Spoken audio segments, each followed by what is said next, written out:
কীর্তি আজাদকে তৃণমূল নাকি এমন ফাঁসিয়েছে উনি আর বেরোতে পারছেন না। দমদম বিমানবন্দরে সাংবাদিকদের মুখোমুখি হয়ে এমনই মন্তব্য করেন বিজেপি প্রার্থী দিলীপ ঘোষ।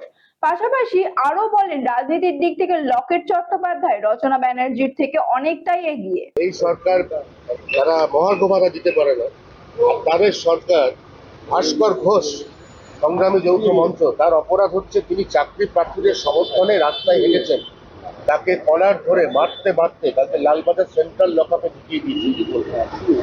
এটা প্রথম হয়নি। এই সরকার হিংসা আর দুর্নীতি দিয়েছে, আর কিছু দেয়নি। আপনি কিছু চাইলে আপনার গলা ধাক্কা, জেল, কেস আর আপনার অত্যাচার জুটবে কপালে। এর আগে প্রাইমারি টিচাররা ডিএর জন্য আন্দোলন করে, তাদেরকে কলার ধরে লাত মারতে মারতে পুলিশ গাড়ি দিয়ে তুলেছিল। মহিলাদেরও ছাড়া হয়নি।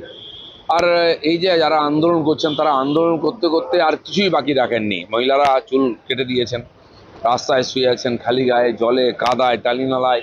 কি বাকি রেখেছেন? গণতান্ত্রিকভাবে আন্দোলনের যত দিক হয় সব করেছেন, কিন্তু তাদের কথা শোনার জন্য কেউ নেই, বরঞ্চ ওদের উপর অত্যাচার নেমে এসছে। ভাস্করের মতো যারা লড়াই করছেন, তাদের লড়াই থামবে না। সাফল্য আসবে, হয়তো দেরি হচ্ছে। আর এই লড়াই এই যে অত্যাচারী শাসককেই লাইনে আনবে। পুলিশের কাজে বাধা দান, পুলিশের গায়ে জল ছেটানো, আজকে আদালতে ভাস্কর ঘোষের জামিনের বিরোধিতা করবে। দেখুন, এগুলো তো ছেঁদো কথা। তারা আন্দোলন করছে রাস্তায়, তারা পুলিশকে মারতে যায়নি। পুলিশ ওদের আন্দোলনে বাধা দিয়ে যেন পুলিশের উপর কেস হওয়া উচিত। গণতান্ত্রিক আন্দোলন চলবে। যে নেত্রী গণতান্ত্রিক আন্দোলন করে উঠে এসছেন, আজকে এখানে বসেছেন, তিনি গণতান্ত্রিক আন্দোলনে যে গলা টিপে দেন, তাহলে মানুষও তার বিচার করবে। সব মিথ্যে, সব বিজেপির চক্রান্ত। আদালতে যাওয়ার পথে শাহজাহান। হ্যাঁ, শাহজাহান যখন ধরে ধরে খুন করছিল, মহিলাদের উপর অত্যাচার করছিল, তখন মনে ছিল না একদিন জেলের ভাত খেতে হবে। এখন ধরা পড়ে গেলে বিজেপির চক্রান্ত। ওখানকার মহিলারা কেন ঝাড়ু নিয়ে বেরিয়েছিলেন, কেন রাস্তায় বেরিয়েছেন, তারা দুঃখের কথা নিজেরাই বলেছেন। কোথায় বিজেপি? বিজেপিকে তো ঢুকতেই দাওনি। তার আগে ওরা কেল্লা ফতে করে দিয়েছেন। এখন জেলে থাকো, আইন যদি ছাড় দেয়, যদি নির্দোষ প্রমাণ হবে, বেরিয়ে আসবে। কীর্তি আজাদ অভিযোগ করছে যে শুভেন্দু অধিকারীর লোকজন তাকে সাহায্য করছে। ভালো কথা তো, জিতে আসুন না। খুব দুর্ভাগ্য ওনার। টিএমসি এমন ফাঁসিয়ে দিয়েছে না, বেরোতে পারছেন না। আর কাहीं का ईंट कहीं का रोड़ा, টিএমসি ने कुनबा जोड़ा। রেজাল্ট হলে বুঝতে পারবেন। কঠিন জায়গায় পা দিয়েছেন উনি। যেন যার ইচ্ছা সাহায্য নিয়ে নেন। ওনার পার্টিও তো ওনাকে সাহায্য করছে না। আমি যদি বলি ওনার পার্টির লোকেরা আমাকে সাহায্য করছে। হুগলি লোকসভা কেন্দ্রে রচনা লকেট দৈরথে ফের প্রাসঙ্গিক সিঙ্গুরের ন্যানো কারখানা চলে যাওয়ার জন্য তৃণমূল দায়ী, আর এ বলছে কারখানা চলে যাওয়ার জন্য বামেদের ভুল শিল্পনীতি দায়ী। উনি শিল্পনীতির কি বোঝেন? সিনেমাকরণ, ওই সিনেমা শিল্পটাই দেখুন। দেখুন, লকেটের সঙ্গে রচনার তুলনা হয় না। লকেট সিনেমাও করে এসছে, আর কয়েক বছর ধরে সফলভাবে রাজনীতি করছে। লোকসভায় জিতেছে, লোকসভায় গেছে, পার্টি স্বীকৃতি দিয়েছে এবং সাফল্যের সঙ্গে নেতৃত্ব করেছে। সেই জন্য লকেট অনেক এগিয়ে আছে। বাকিটা ওখানকার লোক ঠিক করবে। রাজভবন থেকে রাজ্য সরকারের সংঘাত, এটা নতুন কিছু না, ইতিহাস থেকেই চলছে। রাজভবনের সঙ্গে এখানকার সরকারের সংঘাত হয়, আর এটাই এখানকার রাজনীতি। যখন কোনো করার থাকে না কিছু, এখানকার সরকার, সে সিপিএম হোক, টিএমসি হোক, রাজ্যপালের বিরুদ্ধে আওয়াজ তুলে একটা টিআরপি নেওয়ার চেষ্টা করেন। এর কিছু না। যারা গোষ্ঠী কোন্দলের কারণে দিলীপ ঘোষকে এখানে অর্থাৎ মেদিনীপুর থেকে প্যাকিং করে পাঠানো হয়েছে, মন্তব্য করছেন কীর্তি আজাদ। কীর্তি আজাদকে বাংলার রাজনীতি বুঝতে সময় লাগবে একটু। কীর্তি আজাদ বারবার আমার পিছনে লাগছেন। আরে আমি কি করলাম? টিএমসি ওনাকে ফাঁসিয়ে দিচ্ছে, এখন উনি বেরোতে পারছেন না, ধাক্কাও খাচ্ছেন। কি বলবেন ঠিক করতে পারছেন না। লোক ভাবছে যে ও যদি জিতে যায় ওকে আর দেখতে পাবো।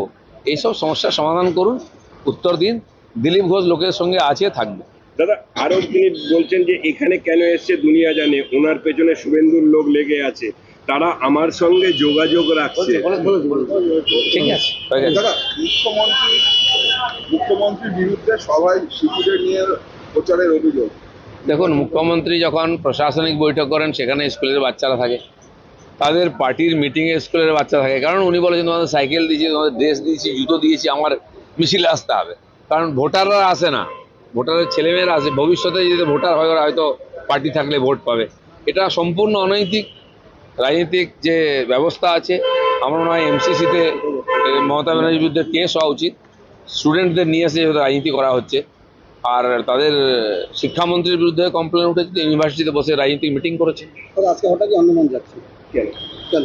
আন্দামান আমার পুরনো জায়গা, 8.5 বছর কাটিয়েছি ওখানে, সবার সঙ্গে বন্ধুত্ব আছে, লোকেও জানে। তো নির্বাচন হলে ওখানকার কার্যকর্তারা বলেন একবার দিলীপ দাকে চাই। তো কেন্দ্রীয় কমিটি থেকে আমাকে বলা হয়েছে কমপক্ষে একদিন সময় দিন। তো আমি একদিনের জন্য আজকে যাচ্ছি, কাল ফিরে আসবো ঠিক আছে। নির্বাচনী প্রচারে। বাচ্চাকে সঠিকভাবে বড় করতে, যদি বাচ্চাকে ভালো করে বুঝতে পারি, জানতে পারি, চিনতে পারি, তাহলে কিন্তু আমাদেরকে মানুষ করতে অনেক সহজ হবে। আমরা একটা উপায় আমাদের কাছে আছে, DMIT, demographics multiple intelligence test. আমরা আজকে একটা অদ্ভুত জিনিস নিয়ে কথা বলবো, যেই জিনিসটা আমরা সবাই চাই বাচ্চাকে সঠিকভাবে বড় করতে, এবং বাবা মা হিসেবে বাচ্চা যাতে বাবা মার চেয়েও আরও ভালো শাইন করে, আরও ভালো যেন কাজ করে, সেটা সব বাবা মাই চায়।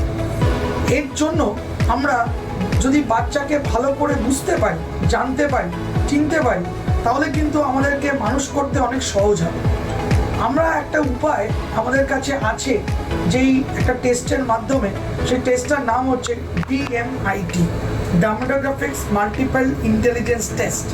এই টেস্টের মাধ্যমে আমরা বাচ্চার ইনবর্ন ট্যালেন্ট, ইনবর্ন স্ট্রেংথস, বাচ্চার এরিয়াস অফ ডেভেলপমেন্ট, বাচ্চার কোন দিকে ন্যাক আছে, বাচ্চা কীরমভাবে পড়াশোনা করতে চায়, কীরমভাবে লোকের সঙ্গে মিশতে চায়, এই সব জিনিসগুলো আমরা বাচ্চার সম্বন্ধে জানতে পারবো সঠিকভাবে। যদি আমরা এটা জানতে পারি, তাহলে আমরা বাচ্চাকে সেই রকমভাবে তৈরি করতে পারবো, এবং তৈরি করতে পারলে বাচ্চা ভালো ফল করবে, শুধু পরীক্ষায় নয়, জীবনও সে ভালো করে দাঁড়াবে, যেটা সব বাবা মার ইচ্ছে। হ্যাঁ, আমরা আজকে এখন দেখাবো এই যে অদ্ভুত যে প্রসেস বা অদ্ভুত যে একটা টেস্ট, সেই টেস্টটা কি করে হয়। যে টেস্টটার নাম DMIT, demographics multiple intelligence test. Saugata, এবার তুমি শুরু করো। আমরা একটা ফিঙ্গারপ্রিন্ট মেশিন নিয়ে এই কাজটা করা হয়, এবং এই ফিঙ্গারপ্রিন্ট মেশিনে কিন্তু শুধু DMITর জন্যই কাজগুলো করা যায়।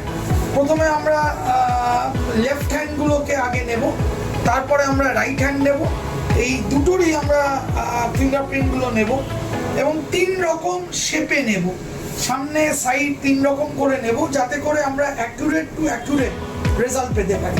অনেকেই একবার নিয়ে রেজাল্ট বের করে, কিন্তু সবচেয়ে বেশি অ্যাকুরেট চাইতে হলে একটা ফিঙ্গারকে 3 রকম অ্যাঙ্গেলে নিয়ে আমরা এই কাজটা করি। আপনারা দেখতে থাকুন কীরকমভাবে টেস্টটা হচ্ছে, এবং একটা সফটওয়্যারে আমরা ফিঙ্গারপ্রিন্টসগুলোকে তুলে নিচ্ছি, এবং তুলে নেওয়ার পরে আমরা সেই রিপোর্টটা, যেই কাস্টমার আমাদের সঙ্গে করলেন রিপোর্টটা, সে ওই রিপোর্টটা পায়, এবং তারপরে আমাদের একজন সাইকোলজিস্ট আছে, যিনি টোটাল রিপোর্টটার উপরে একটা কাউন্সেলিং করে, এবং সেই কাউন্সেলিংয়ে একটা entire discussion between the parent and the councillor হয়, যাতে করে বাবা মা বুঝতে পারে তার কোথায় স্ট্রেংথ, তার কোথায় এরিয়াস অফ ইমপ্রুভমেন্ট, তার পার্সোনালিটি, তার কি ইচ্ছে অনিচ্ছে, পড়ার স্টাইল, এবং কোন দিকে সে বড় হয়ে ভালো রোজগার করতে পারবে, বিজনেস করবে না চাকরি করবে, চাকরি করলে কোন স্ট্রিমে যাবে, সব কিছু সে কিন্তু বিশদভাবে বাবা মা জানতে পারে। এর সম্বন্ধে বিশদ জানতে যোগাযোগ করুন eMerit Solutions, এবং আমাদের ফোন নাম্বার এবং ইমেল আইডি, হোয়াটসঅ্যাপ নাম্বার সব স্ক্রিনে ডেমনস্ট্রেট হচ্ছে বা ডিসপ্লে হচ্ছে। Thank you.